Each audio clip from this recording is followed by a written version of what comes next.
헛되도다. 아멘. 아멘. 견고함 두 번째 시간입니다. 우리 지난 한 주 동안 견고하게 잘 지내셨습니까?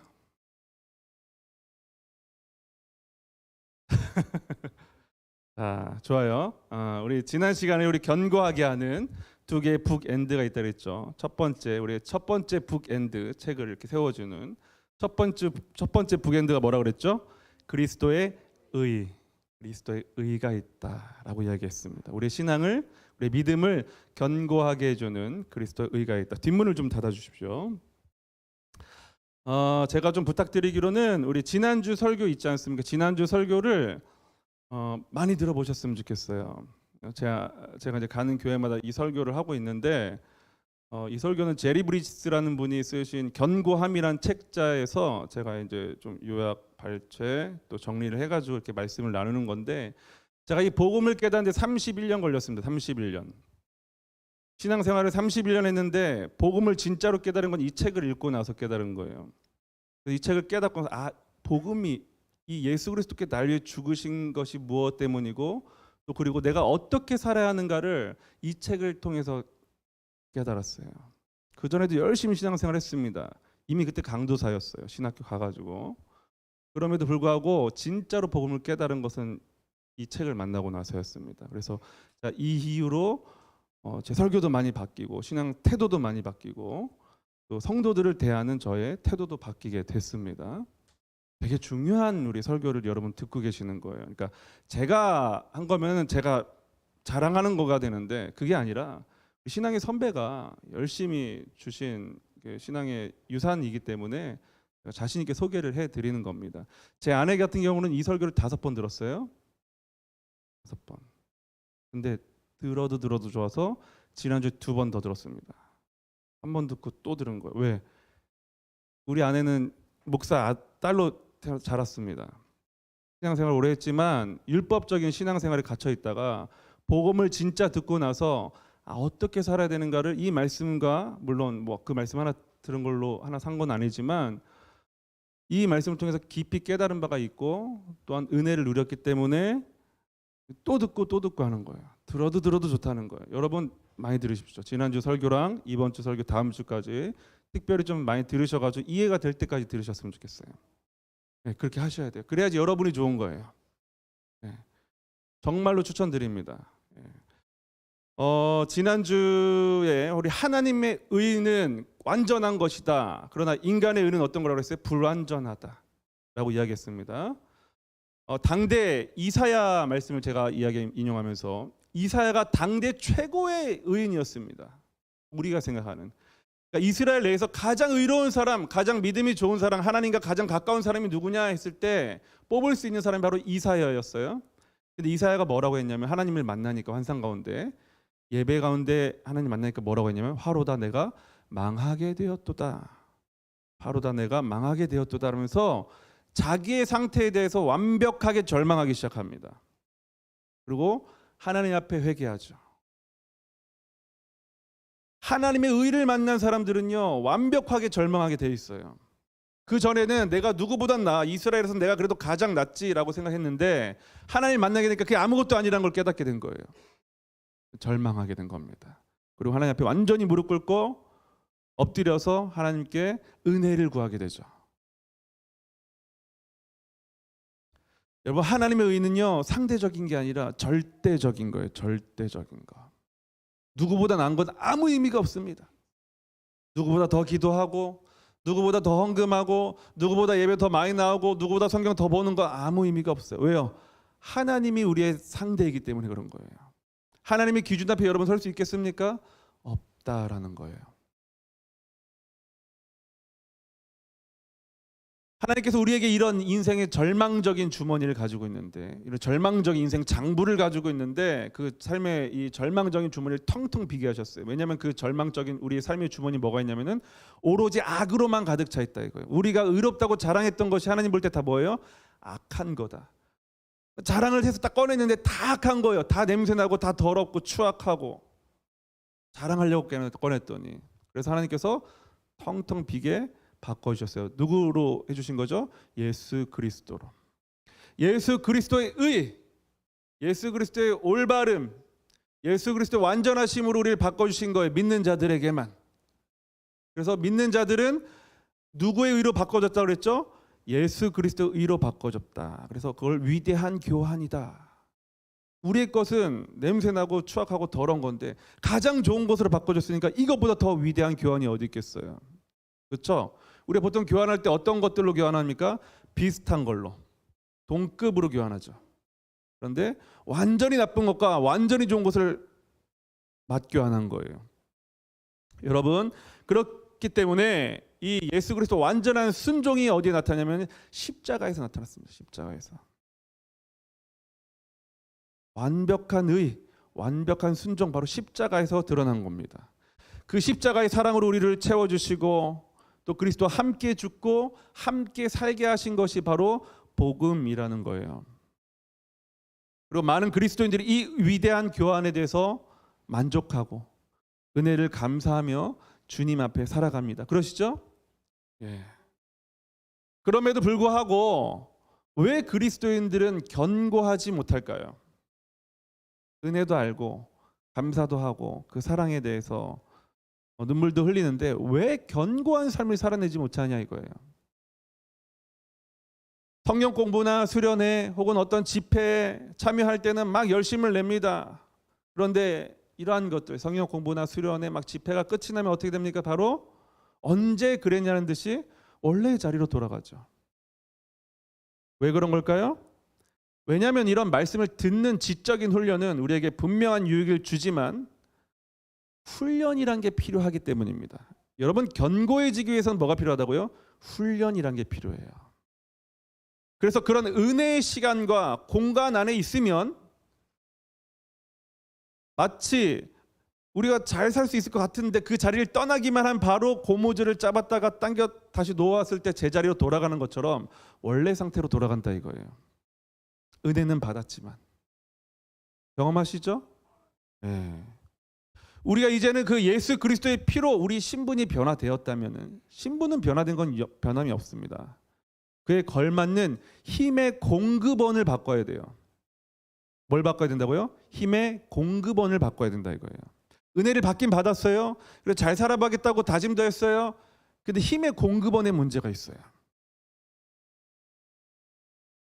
다시 이야기해서 그 이전에는 우리가 나의 힘과 의지로 견고해질 수 없다는 것을 깨닫고 또 인정하고 주님 앞에 나아가서 회개하였으니까 이제 누구와 함께 살아냐면 그리스도와 함께 살아야 한다 이거예요. 이전에는 은혜 받은 뭐라고 우리가 고백합니까? 주님, 저도 이제 한번 잘 살아보겠습니다. 이것도 하고 저것도 하고 이것도 해보겠습니다. 누구 결심입니까? 내 결심이잖아요. 잘 되셨어요? 여러분, 우리가 하루에 성경 읽기 하지 않습니까? 성경 읽기 잘하고 계십니까? 갑자기 조용해지죠. 네. 1월 1일에는 좋은 다짐하지 않으셨어요? 이제 곧 1월 1일 또 다가오거든요. 네, 얼마 안 남았습니다. 2달 남았나요? 네. 결산을 한번 해보십시오. 어떠신지. 1월 1일에 그러니까 결심한 12월 31일에 그때 송구 영신 예배 때 결심한 여러분 그 결심대로 10개월을 잘 사셨어요? 우리의 결심은 10개월도 살 힘이 없어요.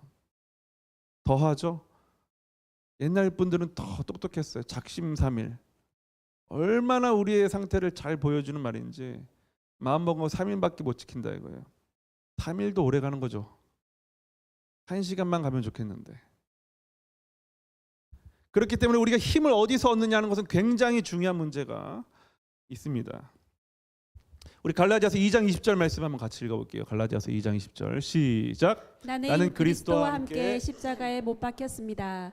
그러므로 이제 더 이상 내가 사는 것이 아니라 내 안에 그리스도께서 사시는 것입니다. 지금 내가 육체 안에 사는 것은 나를 사랑하셔서 나를 위해 자신의 몸을 내주신 하나님의 아들을 믿는 믿음으로 사는 것입니다. 지금 내가 육체 가운데 사는 것은 나를 사랑하셔서 나를 위해 자신의 몸을 내주신 하나님의 아들을 믿는 믿음으로 산다. 내 힘으로 산다고 이야기합니까? 믿음으로 산다. 즉 믿음 안에서 사는 법을 다시 바꿔야 되는 거예요. 우리를 견고케 하는 첫 번째 북엔드가 바로 하나님이, 그전에는 우리 자기 의로 살았는데 이제 우리가 하나님의 의로 바꿨잖아요. 그렇죠? 그럼 나머지 반대쪽에 있는 한편에 세우는 북엔드는 뭐냐? 바로 성령의 능력입니다. 뭐라고요? 성령의 능력. 하나님의 의와 성령의 능력이 양쪽에 받쳐줘야지 우리가 견고하게 무너지지 않고 살 수 있다 이겁니다. 이미 우리는요, 우리를 견고케 하는 첫 번째 북엔드, 곧 나 자신의 결심이나 의지가 아닌 그리스도의 의에 대한 의존성을 높이고 살아가실 거예요. 살아가고 계실 겁니다. 주님, 저는 못합니다. 예수 그리스도 의 아니면 소용이 없습니다라고 결심하고 살고 계실 거예요. 하지만 여러분, 그걸로 부족합니다. 하나로는 부족해요. 이쪽으로 탁 치면 넘어지거든요. 그리스도의 의로 승리할 수 있다는, 우리가 삶에 승리할 수 있다는 동기는 받았지만 그것을 실행에 옮길 수 있는 뭐가 부족한 거예요? 능력이 부족한 거죠. 그렇죠. 능력이 부족한 거예요. 능력이 있어야죠. 여러분, 운동선수가요, 자기보다 기량이 뛰어난 상대와 싸우려면요, 단순히 이기고 싶다는 욕구와 의지 이상의 것이 필요합니다. 다 이기고 싶어요. 운동선수들은 얼마나 치열하게 운동하고 승리를 갈구하는지 몰라요. 그런데 이기는 사람은 한 사람이에요. 능력과 힘이 받쳐줘야 됩니다. 그리스도인의 삶이 마찬가지예요. 우리는요, 신앙생활하면서 강력한 적수 3인조를 상대해야 되는데요, 그것이 바로 세상과 마귀 그리고 우리의 육신입니다. 세상과 마귀 그리고 뭐라고요? 우리의 육신. 이게 우리가 상대할 적수예요. 그런데 우리에게는 이 강력한 적들과 맞서 싸워 이길 힘이 없습니다. 이게 문제예요. 상대가 안 되는데 이기려고 덤벼드니까 안 된다 이거예요. 그래서 하나님께서 주시는 두 번째 북엔드, 곧 우리에게 능력을 주시는 성령의 권능을 힘입어야 합니다. 성령의 이 두 가지가 있어요. 그래서 성령의 능력은 있지만 그리스도의 의가 뭔지 몰라가지고 막 날뛰는 잘못된 신앙생활을 하는 분들이 있는가 하면은, 그리스도의 의는 있는데 성령의 능력이 없어서 늘 꼬꾸라지는 신앙이 있는 것이죠. 두 가지가 다 있어야 되는 거예요. 그렇기 때문에 우리 모두는 이 성령의 능력을 가지기를 소망하셔야 됩니다. 그리고 이 능력을 받기 위해서는요, 믿음이 필요해요. 믿음. 이 믿음이라는 말에는 두 가지 의미가 담겨져 있는데, 첫 번째는 이 믿음이란 말은요, 포기란 말이 하나 있고 의지라는 말이 있어요. 믿음이란 말에는 뭐냐, 먼저 우리 자신의 능력에 대한 모든 확신을 포기해야 합니다. 내가 맘만 먹으면 기도할 수 있어. 내가 맘만 먹으면 성령의 능력으로 살아낼 수 있어. 내가 맘만 먹으면 1년에 성경 1독 10독 할 수 있어 하는 우리의 의지, 그걸 포기하셔야 돼요. 그 다음 성령의 능력에 전적으로 의지해야 됩니다. 얼만큼 의지해야 된다고요? 전적으로 100% 의지하셔야 돼요. 내 의지 얼만큼, 성령의 능력 얼만큼이 아니라 100% 전적으로 의지해야 됩니다. 단순히 도움을 받는 게 아니라요, 능력을 부여받아야 돼요. 이 말 잘 들으셔야 돼요. 도움받는 거랑 능력을 부여받는 거랑은 조금 차이가 있습니다. 비슷하게 들리는데 큰 차이가 있어요. 어느 정도냐면은, 도움을 받는다는 말에는요, 잘 들어보세요. 도움을 받는다는 말에는 충분하진 않지만 그래도 내가 스스로 능력을 가지고서 해결할 수 있다는 뜻이에요. 그렇죠? 예를 들면 돈을 빌린다고 했을 때 좀 도움 좀 주세요 하면 무슨 말이에요? 나는 이만큼을 갖고 있는데 이만큼이 부족하니까 요만큼만 좀 빌려주세요, 이런 말이잖아요. 그렇죠? 예. 이게 바로 도움을 받는다는 의미예요. 그런데 능력을 부여받는다는 건 전적으로 부여받는다는 거예요. 100만 원이 필요해요? 100만 원 다 받아야 되는 거예요. 그전에는 20만 원이 있었고 80만 원이 필요했다면 이제는 내가 영원히 있다고, 빵원이 있다고 인정하고 100만 원을 다 받아야 된다. 이게 바로 능력을 받는 거예요. 능력을 부여받는 것. 그래서 나는 전적으로 무력하다, 아무것도 할 수 없다라고 고백할 수 있어야 됩니다. 이게 좋은 신앙인 거예요. 그래서 딱 제가 신앙생활 하시는 분들 딱 만나보면, 딱 대화 몇 마디 해보면 이분이 어떤 신앙관을 가지고 있는지 대충 짐작이 갑니다. 신앙생활 하는데 저는 성령 새벽기도 한 번도 안 빠졌어요. 뭐 예배 한 번도 안 빠졌어요. 11조 한 번도 안 빠졌어요. 이런 분들은 아직 부족해요. 성령의 능력이 없어요. 자기 능력으로 사는 사람. 저는 새벽 기도를 빠지고요.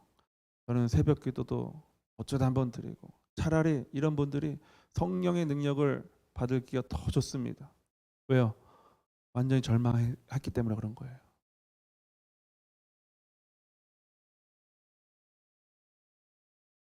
한편 그런가 하면은 주변에서 그렇게 권유를 하고 벌벌수를 다 써도 예수를 믿지 않는 분들이 계시죠.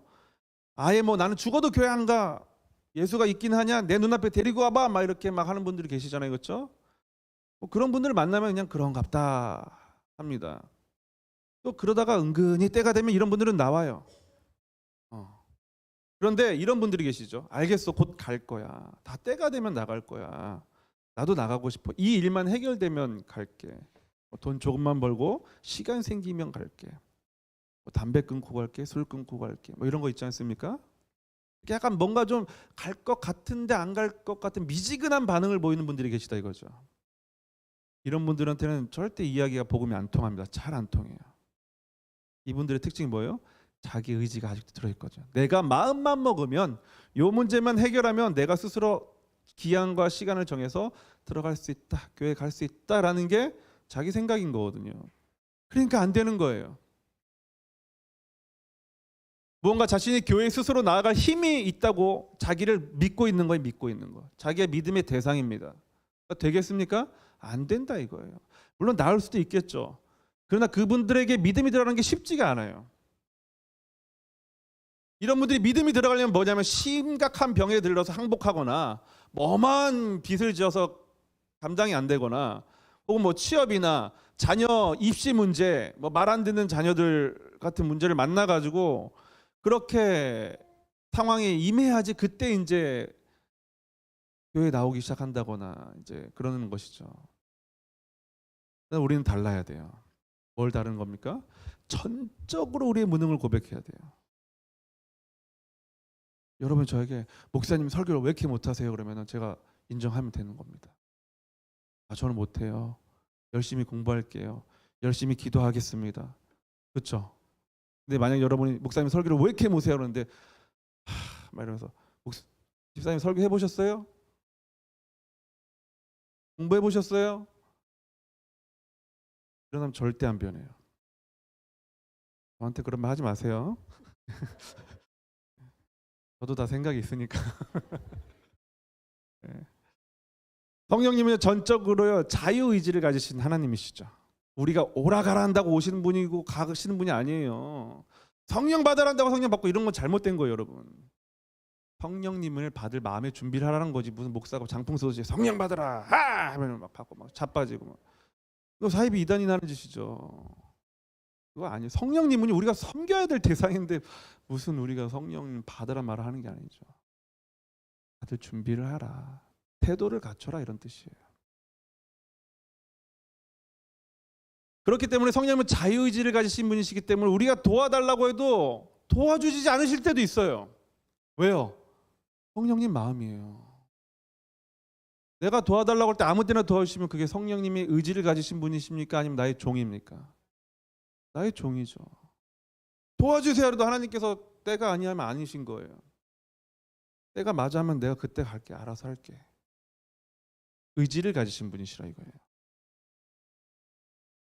여러분 그렇다면 우리가 도와달라고 그렇게 기도를 해도 여러 가지 우리가 응답되지 않는 기도 제목들을 가지고 있지 않습니까? 각자의 삶들에서 자녀를 위한 기도라든가 뭐 내 몸에 오랜 질병이라든가 돈 문제라든가 그런 문제들을 다 가지고 있습니다. 누구나.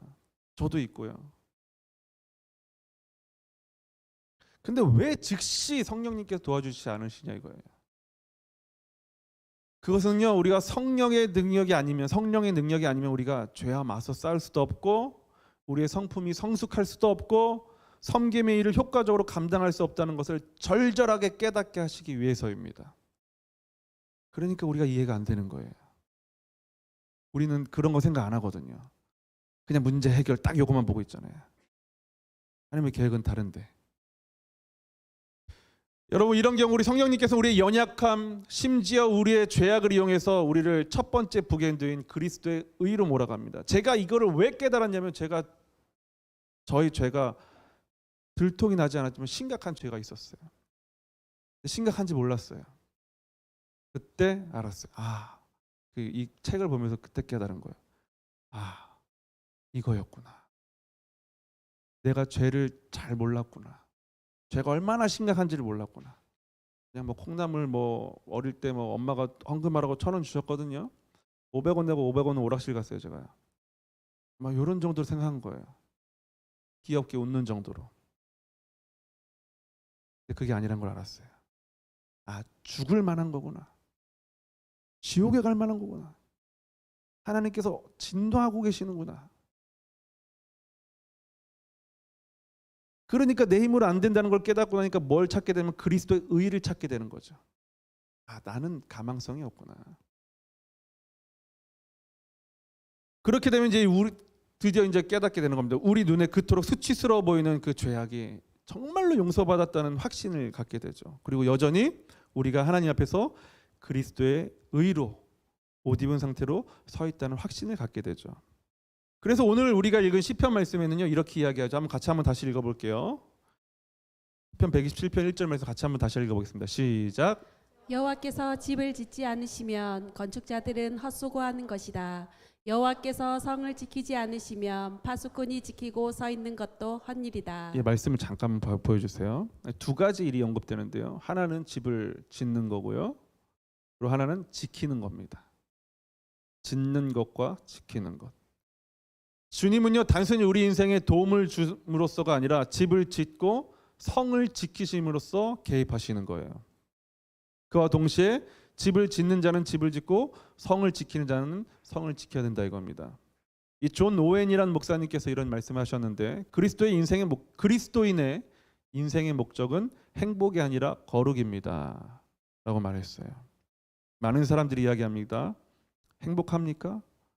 전도할 때도 이런 얘기하죠. 행복합니까? 저는 사실 이거 별로 좋아하진 않는데 행복합니까? 물론 행복이 중요한 일이긴 한데 전도할 때 행복하세요 하면서 물어보잖아요. 저는 사실 이런 질문 전도할 때 행복하시냐 물어본 다음에 이게 믿지 않는 분들이 행복하지 않은데요 이렇게 대답하고서 이제 이야기를 물꼬를 터 나가는 건데 방식인데 그리스도인들에게 물어보고 싶어요. 열심히 신앙생활 하신 분들한테 행복하세요? 행복하지도 않은데 교회는 왜 다니십니까? 왜 다니세요? 근데 왜 그렇게 전도하냐 이거예요. 자기도 안 행복하면서 저한테 물어보세요. 행복하냐고. 그럴 때도 있고 아닐 때도 있어요. 이게 정답 아니에요? 네. 그런 순간도 있고 아닌 순간도 있는 것이죠. 뭐. 행복은 우리의 인생의 목적이 아니에요. 우리 인생의 목적은 거룩입니다. 거룩. 우리 삶의 중요 가치를 행복으로 두시면 안 돼요. 그리스도인들은. 안 믿는 분들은 행복에 들 수 있죠. 뭐 물건을 산다거나 인간관계를 맺는다거나 뭐 성취를 한다거나 해서 행복을 얻을 수 있다고 착각하면서 열심히 살아가잖아요. 그렇죠? 아무도 못 얻으면서요. 다 알아요. 본인들도. 그래도 그렇게 살아가는 거예요. 왜? 대안이 없으니까. 그 이상의 답이 있으면은 그걸 딱 찾아가실 텐데 뭐 물건 사면 뭐 하면 이렇게 될 줄 알고 하는 거죠. 자녀들 잘 되면 행복해질 줄 알고. 여러분, 우리의 삶의 중요 가치는 행복 아닙니다. 우리는 견고하게 되는 게 중요해요. 견고하게 되기 위해서는요, 더 나은 가치관을 찾아야 되는데 그게 바로 거룩입니다. 거룩. 여러분, 지난 시간에 이야기했지만 삼풍백화점과 또 우리 이 성수대교를 지은 분들이 가치관이 행복이었을 거예요. 그렇죠? 더 빨리, 더 값싸게 지으면 나는 자기들이 행복해질 거 아닙니까? 건설하시는 분들이나 업자들이나 그 사람들은 행복해지겠죠. 더 빨리 집에 갈 수도 있고 더 돈을 벌 수도 있으니까. 그 행복이 다른 사람을 죽이는 무기가 됐잖아요. 행복은 그런 거예요. 그래서 우리가 추구하는 건 거룩입니다. 그렇다면 우리가 어떻게 거룩을 사모할 수 있겠어요? 거룩하고자 하는 마음도 성령님이 주시는 거예요. 성령님께 기도하셔야 돼요. 성령님, 돈 좀 주세요. 성령님, 건강 좀 주세요. 이것도 중요한데 그런 기도도 하십시오. 하나님께서 하라고 하셨으니까. 그런 기도가 나쁘다는 게 아니에요. 기도할 때 우선순위를 좀 주세요. 성령님, 거룩을 사모하게 해주세요. 요 기도가 우선순위가 되면은 나머지 삶의 우선순위가 자동으로 바뀌게 됩니다. 그런데 돈, 건강, 뭐 가족 관계, 자녀들 잘 되는 거 이게 우선순위에 올라 있으면 거룩은 맨 마지막에 밀려서 될 수가 없어요. 그래서 우리가 직분자로 혹은 교회 봉사를 할 때 나 자신의 행복을 맞추게 되면 100% 실패합니다, 여러분. 교회 봉사할 때 자기의 행복을 위해서 하시는 분들은 빨리 내려놓으세요. 후퇴하게 될 수도 있어요. 여러분 주일에 하찮은 일 하고 싶은 사람이 있을까요? 교회 나와가지고 하찮은 일 하고 싶은 사람이 있을까요? 여러분 누가 청소하고 싶겠습니까? 우리 교회에 문제점이 있어요. 청소에 대한 문제점이 있어요. 성도 수에 비해서 건물이 너무 커요. 너무 부지가 넓어요. 성도 수에 비해서. 한 요 정도 되면 한 300명 이상은 돼야 될 것 같은데 너무 커요. 이거 청소해 보신 분들 알 거예요. 은근히 청소할 곳이 꽤 많습니다. 여기에. 포기하게 돼요. 저도. 바깥에 마당 나가면 이거 죽고 이거 죽고 또 나오고 계속 아이 모르겠다 이렇게 된다니까요. 사람이. 여기도 마찬가지고. 꽤 넓어요. 여기 볼 때는 그냥 볼 때 작아 보이잖아요. 걸레 드는 순간 보입니다. 이게. 크다 하는 게 보여져요. 네. 여러분 누가 교회 나오지 않고 나온다고 말해놓고서 안 나오는 사람들 섬기고 싶은 사람 누가 있겠어요? 누가 리더를 하면서 또 혹은 기관장을 하면서 이 사람들 섬기고 싶은 사람이 누가 있겠습니까? 그거 쉬운 일이 아니거든요. 교회는 강제력이 없잖아요. 교회가 가장 어려운 건 강제력이 없다는 거예요. 강제력이 없으니까 안 나오면 그만이에요. 그런데 그렇게 섬기는 거 얼마나 힘든 일입니까? 그러니까 이러한 것들을 우리 신앙생활에 행복에 초점을 두면 다 불가능해지는 일입니다. 주일학교 아이들이 있잖아요. 주일학교 아침 딱 9시 우리 9시 50분 45분 50분 예배하잖아요. 애들 표정이 어떤지 아세요? 선생님 두 명만 막 텐션이 높아요. 애들아 안녕 막 이러는데 애들 이러면서 그만하세요 이제 이런 표정이에요. 막. 아침부터 기가 싹 빨리는 거예요. 그럼 선생님들이 해보시면 알아요. 억지 텐션을 막 올려야 되는 거예요. 맞죠? 네. 해봐서 알아요. 저도 제일 힘든 게 어린이 청소년들 설교하고 하는 거 진짜 힘들어요. 우리 어른들은 잘 웃어주고 반응도 잘 해주시거든요. 애들은 안 그래요. 절대 안 그래요. 마음 먹고 왔어요. 교회 올 때 마음 먹고 와요. 절대 반응 하나 봐라 하고 마음 먹고 와요. 그러니까 이런 아이들을 대상으로 신앙생활하고 섬기려고 하는데 내 능력으로 내 힘으로 하면은 내 의지로 하면 그게 유지를 하기 쉽겠냐고요. 아니죠. 안 된단 말이에요. 제가 해보니까 안 되더라고요. 잘 그게 엄청 고생스러워요.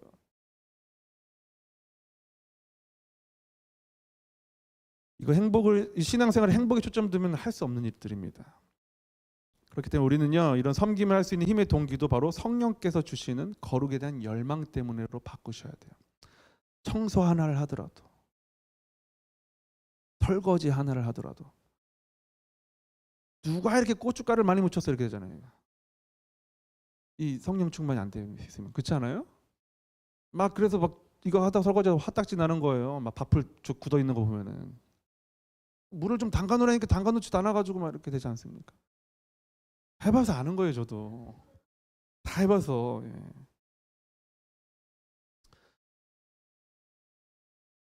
지금은 제가 이제 방송실 쪽을 안 하는데 예배 때 전도사 때는 방송실이 많이 있었는데 방송실이 되게 힘든 일이에요. 사실은. 왜냐하면은 이제 보통 하는 일 마이크에 나오게 하는 일, 조명 켜고 뭐 영상 나오게 하고 음악 틀고 이런 거 자막하고 이런 일인데 이게 정상적으로 돌아가면요 아무도 여기에 관심 갖지 않습니다. 있는지 없는지도 몰라요. 근데 언제 티가 나요? 문제가 생겼을 때. 자막이 좀 늦게 나온다거나 카메라가 문제가 생겼다거나 조명이 문제가 생기면요 바로 이렇게 되는 거예요. 네. 그래서 방송실 사역은요 잘해야 본전이에요. 이거 알아주셔야 돼요. 이것도 째려보지 말고.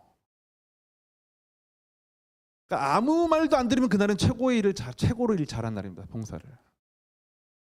리더도 마찬가지예요.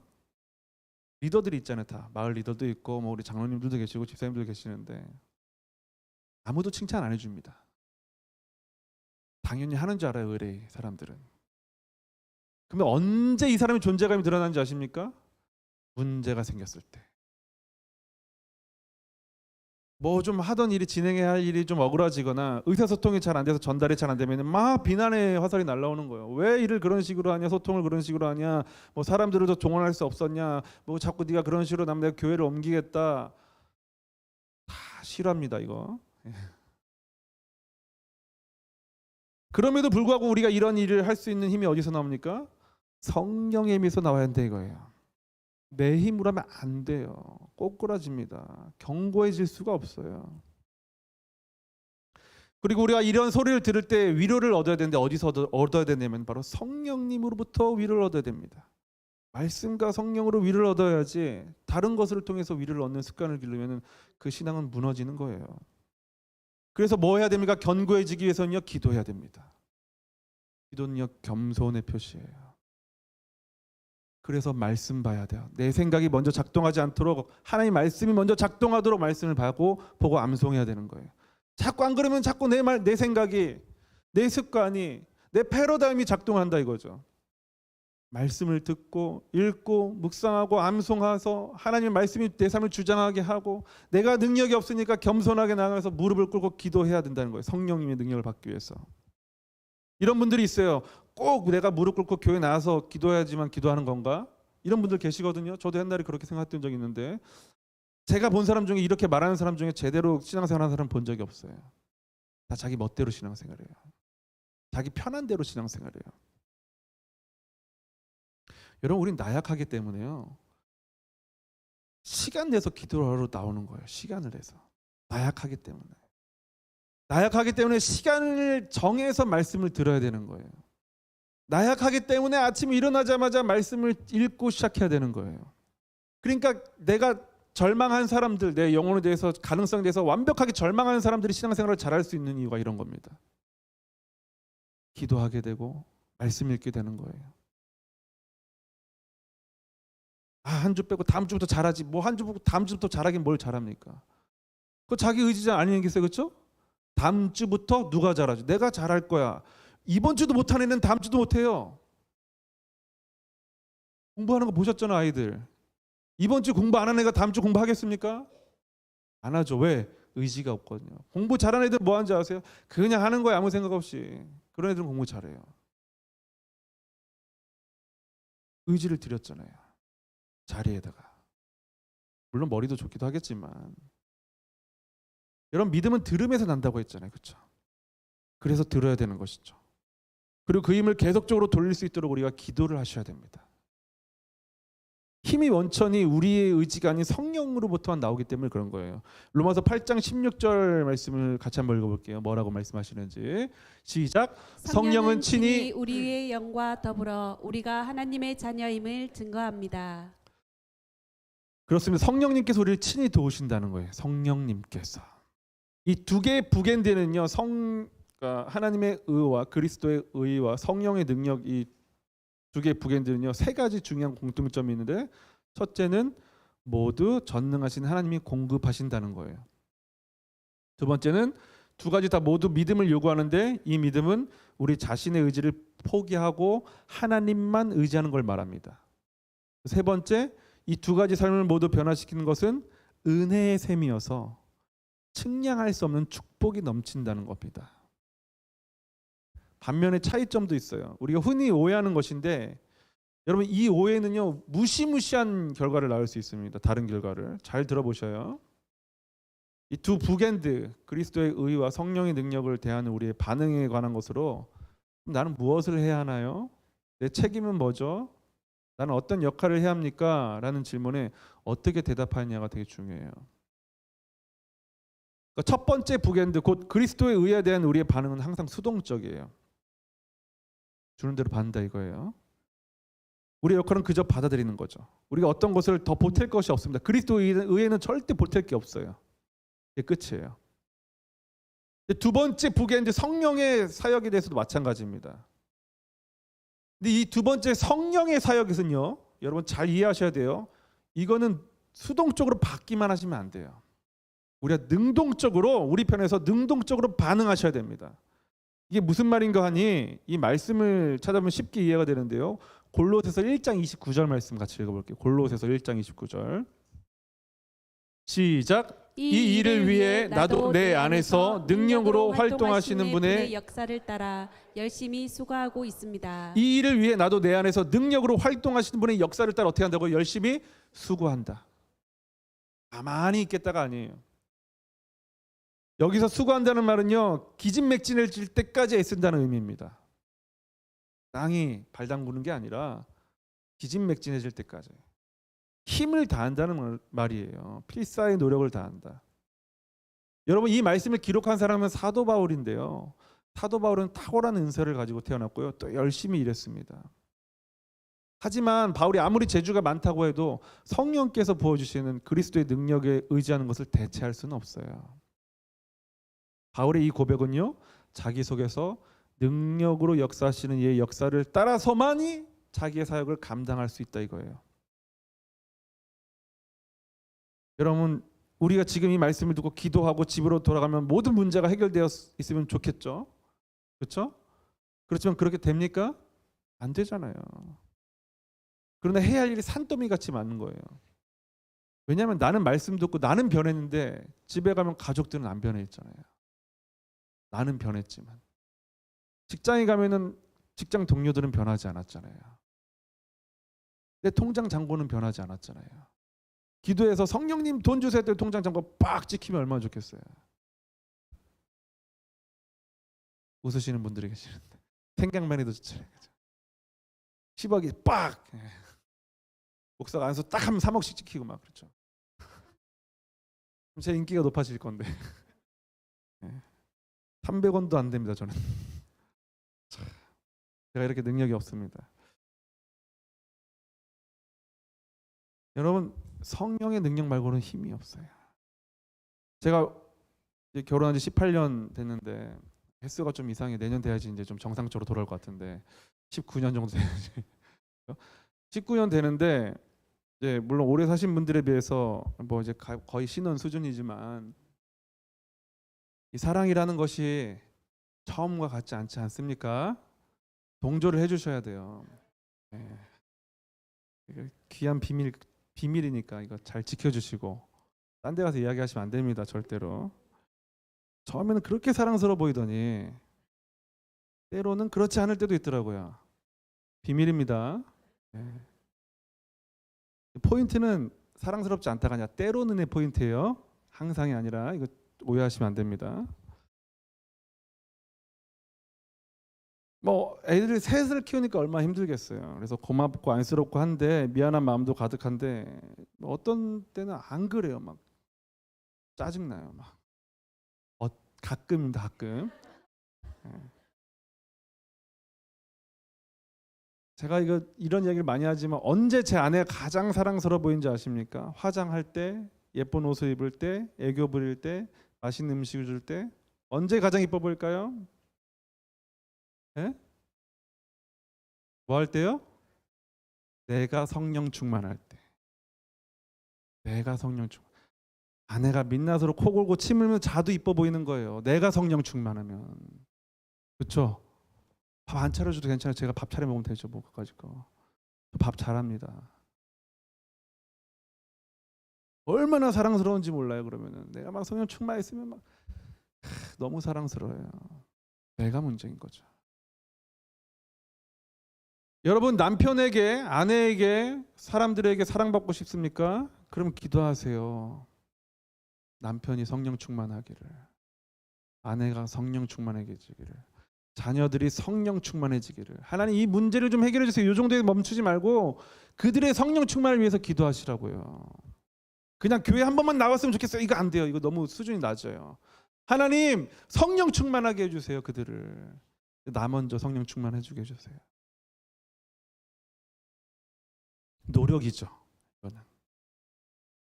날마다 하나님과 교통하기 위해서 큐티하고 시간 내서 일부러 기도하고 복음을 묵상하고 우리가 거룩해지기 위한 환경을 점점 더 바꿔내고.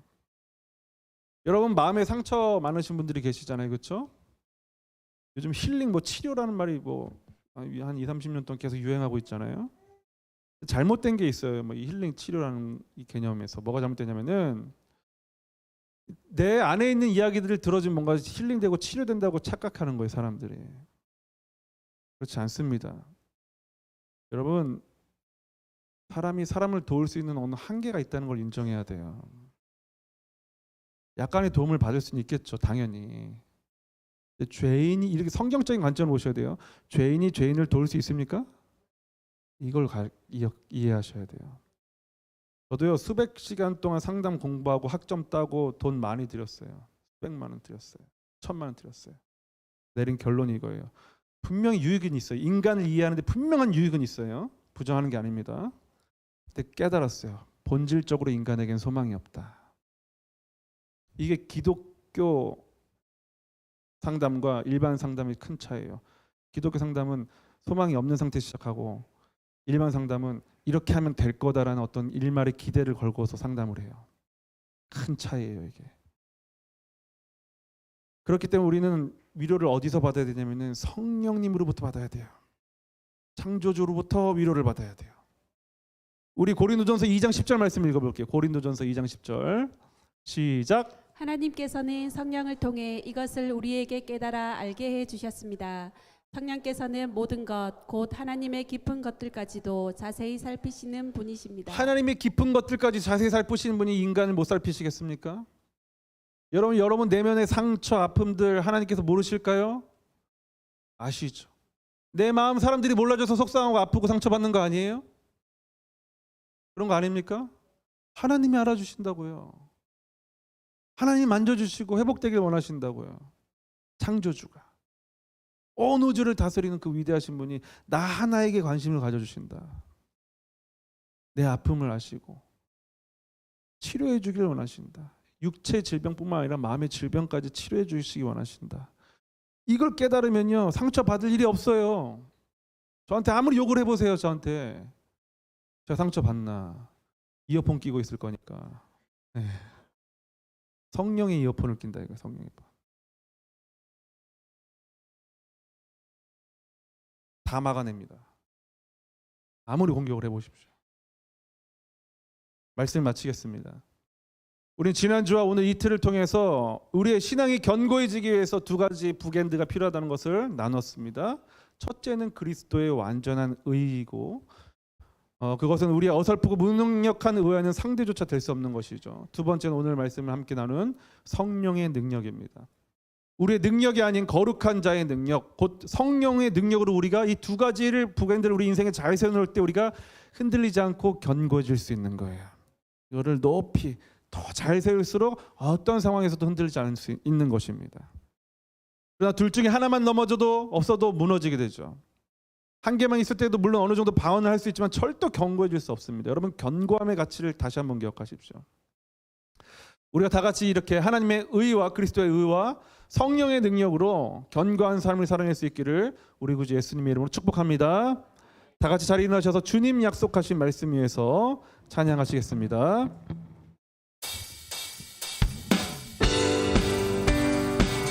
박수치며 찬양합니다. 주님 약속하신 말씀 위에서, 주님 약속하신 말씀 위에서 영원토록 주를 찬송하리라. 소리 높여 주께 영광 돌리며 약속 믿고 2절 찬양합니다. 주님 약속하신 말씀 위에서 세상 염려 내게 엄습할 때에 용감하게 힘써 싸워 이 약속 믿고 굳게 서리라. 굳게 서리 영원하신 말씀 위에 굳게 서리 그 말씀 위에 굳게 서리라. 3절 찬양합니다. 주님 약속하신 말씀 위에서 영원하신 주의 사랑이 믿고 성령으로 힘써 싸워 이기며 약속 믿고 굳게. 4절 찬양합니다. 주님 약속하신 말씀 위 성령 인도하는 대로 행하며 주님 품 어둠에 항상 안식 얻으 약속 믿고 약속 믿고 굳게 서리라 굳게 서리 굳게 서리 영원하신 말씀 위에 굳게 서리 굳게 서리 그 말씀 위에 한 번 더 굳게 서리 굳게 서리 영원하신 말씀 위에 굳게 서리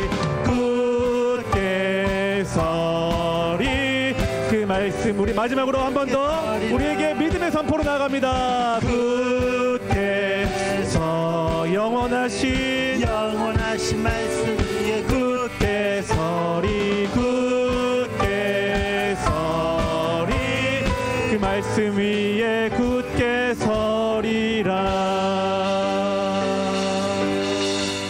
다 같이 기도하겠습니다. 하나님 오늘 말씀을 들었습니다.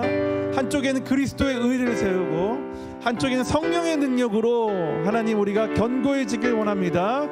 하나님 우리는 할 수 없습니다. 그러나 성령이 도와주시면 할 수 있으니 하나님 우리가 절망하지 않고 주님의 말씀에 굳게 서서 나가게 하시고 성령의 능력을 소망하며 거룩을 소망하게 하여 주시옵소서.